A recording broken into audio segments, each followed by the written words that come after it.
All right, I'm right back at it, everybody. This is Umbrella Academy episodes 3, 4, and 5, broken down, slightly analyzed, or just pointing out some real good things that I noticed in those episodes by yours truly, Corey at the Whole Views channel.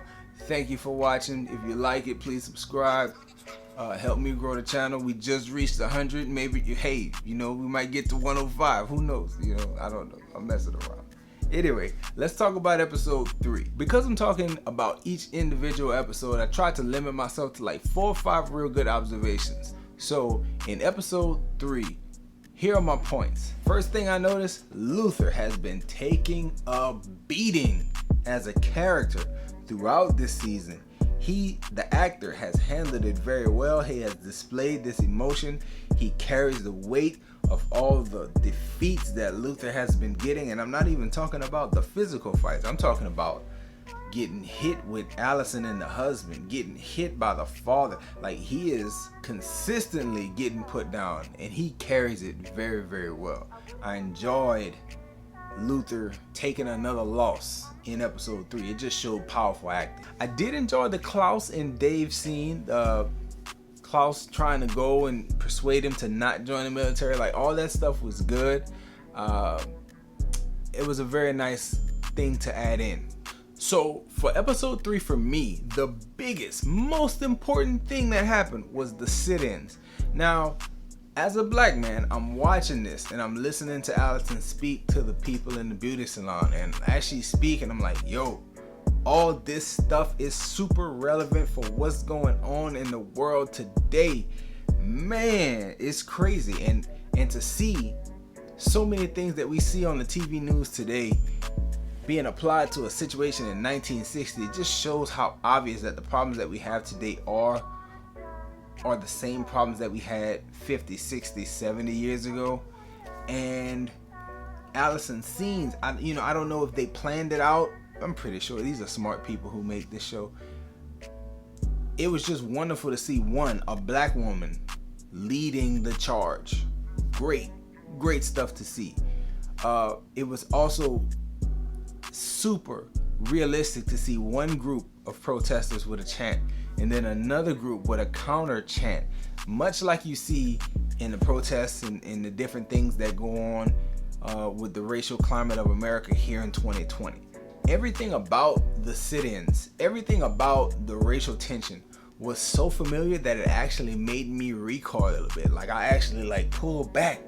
Like, man, I don't know if I'm comfortable looking at this because it's too reminiscent of the things that we've already seen. But it was masterfully done, and I have to give them a whole lot of kudos and credit for that. That was the best part of episode 3. Besides the twist. The twist at the end of episode 3 was so strong that I got a text from a friend who was watching the show later. Now, me and this guy hadn't talked all day, but he told me he would start the show at some point. Out of the blue sky, he texted me, and I'm gonna read it just how he wrote it. "You can't trust these hoes out here, man!" Exclamation point, exclamation point, exclamation point. My mind went to, what is he talking about? What's going on? I texted him, "What you doing, man?" He replied, "I'm watching the show." I said, "Oh, I know where you're at. You're at the end of episode 3. Text me back in all caps, "Yes. Can't believe it." And I'm like, yes, that was a blindside type moment. Nobody saw that coming, but it was great. Now let's move on to episode 4. Now, the twist that came at the end of episode 3 hit hard. But in episode 4, you get the backstory to Lila and the handler, and you seeing this stuff unfold, and it's like, man, she's been brainwashed and trained since she was a baby. It's crazy. Didn't expect none of this stuff to come from that character. I do like the Netflix method of dropping episodes, though, because when one dropped and you get this crazy reveal, next episode, instant gratification, you got your backstory. Okay, also in episode 4, you get Vanya escaping from the Swedes, but then making it back to the farm in episode 4. And that embrace that they had, I was like, okay, this is more physical contact, like with Sissy and Vanya, like they hugging real tight right now. Where we is everything finna go down right now? That's what I'm wondering. And speaking of hugs, one of the things that like I personally connected with Luther on was the hug that he shared with Allison at the barbecue. I was like, man, this is so real to life. And let me explain what I mean. If you paid close attention and you wasn't doing other things in the house while this was on, you'll notice that Luther hugs Allison, and then for a split second, there's no one else there.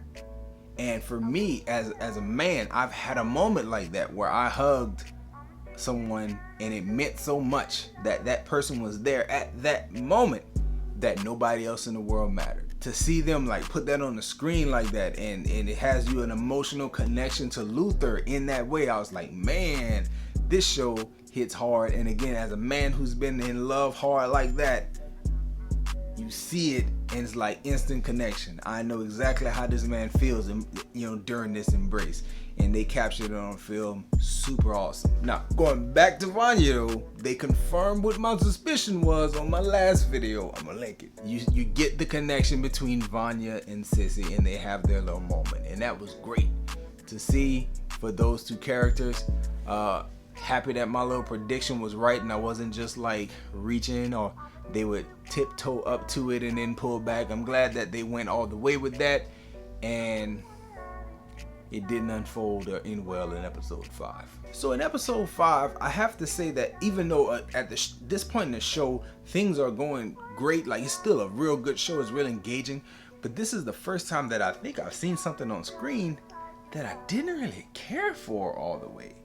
We start off with Luther getting hit again, so he goes to, the backstory. He went to New York to meet the father. The father just dismisses him, and again, I go right back to episode 3, where Luther had met Allison's husband. Is like, man, you got hit with the husband, and now your dad beating up on you at this party. It's like, man, you getting hit everywhere you can take a punch right now. The episode went well. There was a lot of things that were set in motion. That's why I stopped actually on episode 5 instead of going on to 6, because 5 seemed like it set up a whole bunch of things that were gonna get played out, and I think 6 is gonna be like a climactic type episode. Like you're gonna see things kind of rev up a bit. Episodes 6, 7, 8, 9, 10. So that's why I chose to stop where I stopped. Along with the fact that in episode 5 there are some things, and maybe I'm reading things wrong. Again, let me know in the comments if you think, oh, I didn't see what you saw. But I feel like they painted Sissy's husband Carl as misogynistic, when in truth that's just a man that wants his wife and is totally oblivious to the things that's going on around him. I think he does that very well. He plays oblivious to the fact that Sissy has a connection to Vanya. Like, you don't see these long gazes, bro? Like, what? You're not reading the room at all, are you? And he's not. But I noticed in the episode, he was all over her in the kitchen, and it was like portrayed as a negative thing. And then I noticed like he popped on the butt, and I'm like, they that was in frame. Like they framed that slap, and her reaction and everything else. Now I understand she doesn't feel anything for him anymore. She really feels for Vanya. Sissy feels for Vanya, and that's fine. But watching those scenes unfold, I felt like they want the audience to feel like Carl is the bad guy, when really he's just a man that had a good day and he wants some sex with his wife. I find myself in that position quite often. I don't see nothing wrong with it. Now, we don't have a third party living in our house, you know what I'm talking about, that my wife is gazing at while she washing dishes. Like, that don't happen. But everything else, I was like, yeah, I pop some butt when I get a chance. If I get a chance, I'm gonna pop that thing. Ain't nothing wrong with that. Anyway, I'm ready to see things ramp up in episodes 6, 7, 8, 9, 10. My next video is gonna be one on those last few episodes, unless things get real crazy and I feel like I need to stop and shoot something. But besides that, that's what to look forward to here on Whole Views. Another Umbrella Academy video, wrapping everything up, talking about the end of the season, episodes 6 through 10, coming real soon. Please let me know in the comments if you disagreed, you didn't like what I said, or if you agreed and you thought something else stood out that I should have talked about here. Like the video if you enjoyed it. Subscribe if you enjoyed it. There'll be more. Enjoy yourself, guard your heart, and come back and see me for another video.